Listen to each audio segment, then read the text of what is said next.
What you manifest in your mind, you can bring to reality. Knives Out, new movie out in theaters, directed and written by one of my favorite directors, Rian Johnson, the man who created the movie Brick, a fun little noir kind of whodunit, as it were, in a way, starring Joseph Gordon-Levitt back in the day.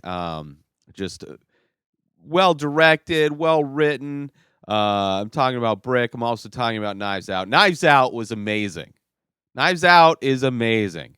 Also, by the way, also Rian Johnson directed probably my favorite Star Wars movie. Excited for the trilogy he's going to do with Star Wars. Hopefully, Disney will let him do his thing, and hopefully the Star Wars fans, or there really should be a different name for Star Wars fans that are as insane as Star Wars fans are. But hopefully they will allow him to be an artist and just kind of do whatever he wants with the franchise. You know, just like the guy who created the franchise, like kind of goes back and messes with his own movies and other people's films. But anyway, this isn't Star Wars. This is a murder mystery. It's about this family who's the patriarch of the family is made all of his money from writing mystery novels, and through his success, all of his children have been able to, you know, do their own businesses and things like that. And something happened. Somebody killed him, and the cops are there. The investigators are there, and it is a crazy mystery. It's really a whodunit where you find out actually who done it pretty early on in the movie. I'm going to try not to spoil anything in this movie, but you do find out who actually committed the crime in the pretty early on. But this movie is so much more. Let's just say this movie, it's like a donut. And you see the donut, you see like, okay, there's full circle, we understand, but there's a hole in the donut, there's something missing, there's questions that are unanswered. And even when this movie presents you with the donut hole, once you look closer at the donut hole that fills in the original donut, you look at the donut hole and you see that the donut hole actually has a hole within it. So it's not actually a donut hole. There's still a hole in the donut hole, which makes it a donut. And you have to find out. And this movie really, really does an amazing job at filling in that donut hole, no matter how close you get in. By the end of this film, that's what I love about Rian Johnson. Amazing writing, right? You go in to see a Rian Johnson film, you can feel relaxed.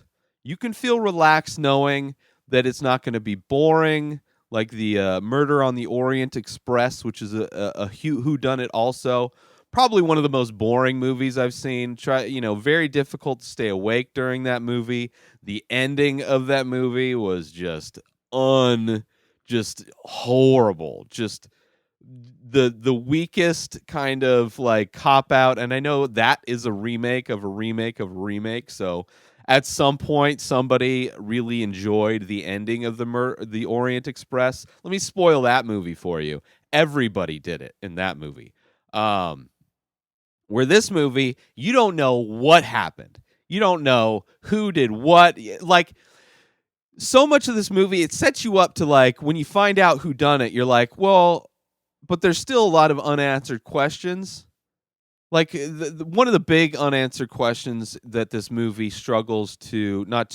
but is part of the hole that is in the donut hole that is in the donut is why was Daniel Craig's character, who was a private eye, well-known private eye, why was he hired to investigate the father's death in addition to the cops? Like, he's there to help out the police. He's like a well-known investigator, written up in the New York Times. And so you don't know, he doesn't know who hired him. Nobody, like, so there's a lot of unanswered questions, let's just say. and it is a delight to go on this journey with everybody. All the characters, all of the people in this family, very unique, very like well portrayed, well written. Even Daniel Craig's character plays like has like this sick, thick Southern drawl to him. Just great, just a great, almost like a Kevin Spacey type of like I could see Kevin Spacey playing this role like pre like being a pedophile kind of. I don't know if is he a pedophile or just like a sexual deviant. How what do we class what under what circumstances has he been canceled culturally? But he wasn't in it. Daniel Craig is in it. Probably one of my favorite Daniel Craig performances. I mean, really get to see this guy act versus just be like James Bond. Chris Evans is great in this. I love this movie also because, and it's something that you see in Rian Johnson films. That you saw it in a lot of people didn't like it in the Star Wars films. That he has a good sense of humor. If you ever listen to him, he back in the day he was a guest on one of my favorite movie podcasts, the Slash Filmcast. And he was, I forget what he was on to talk about. Maybe it was Looper. I think it was around that time. But he was just like randomly playing like a banjo. He's just like a kind of an eccentric artist, but with a great sense of he likes to be funny. And there is a layer of humor, I believe, in all of his movies. Maybe not Brick as much. Well, there's kind of comedic moments in Brick. Not really in Looper, but definitely in the Star Wars movie. And definitely this movie had just the best kind of comedic moments in this movie. Just like not over the top comedic, but just enough to like lighten the mood, to kind of give you like that. Just it's like a burst of energy with the humor that's in this movie to keep you going. Because it's not at any time is this movie slow. Not at any time is this movie like confusing or boring.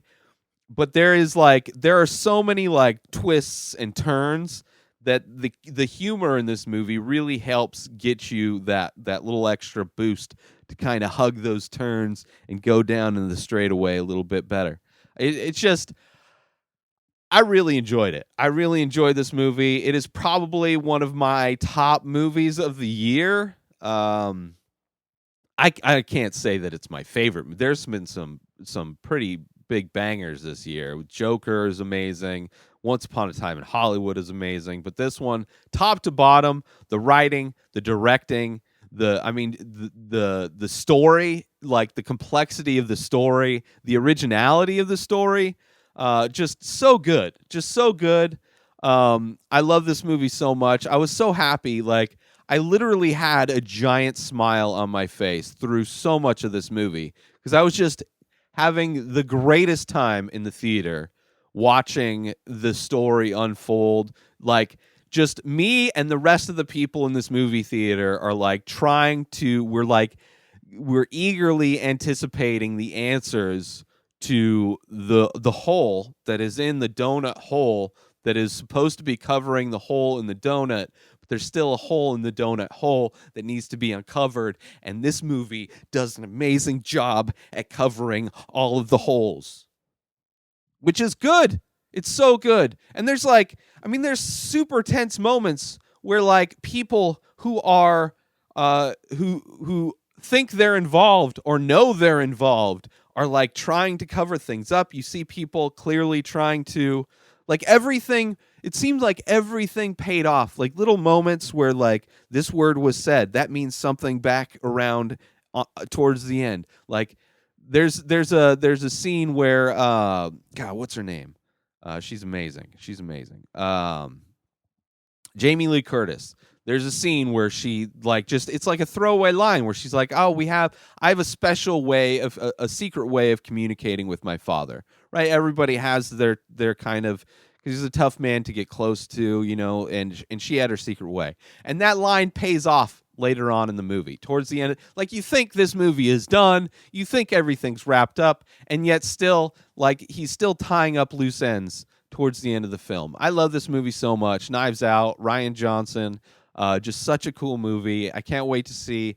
I hope he doesn't get fucked with on the Star Wars movies, and even if he gets pulled off the Star Wars projects, I can't wait to see whatever Rian Johnson does next, because it's just always so much fun, and I always appreciate it.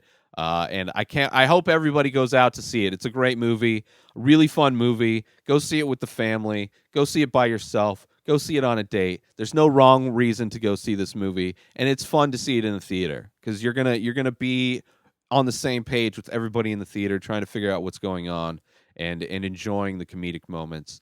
It's so good. But that's it for this episode. New episodes of the Ray Taylor Show come out every single day. Subscribe on IGTV, YouTube, and everywhere else podcasts are found. Go buy my artwork over at inspireddisorder.com and save 25% when you use coupon code RTS. Follow me on social media at Ray Taylor. Have a wonderful day. Have a wonderful day. Peace out.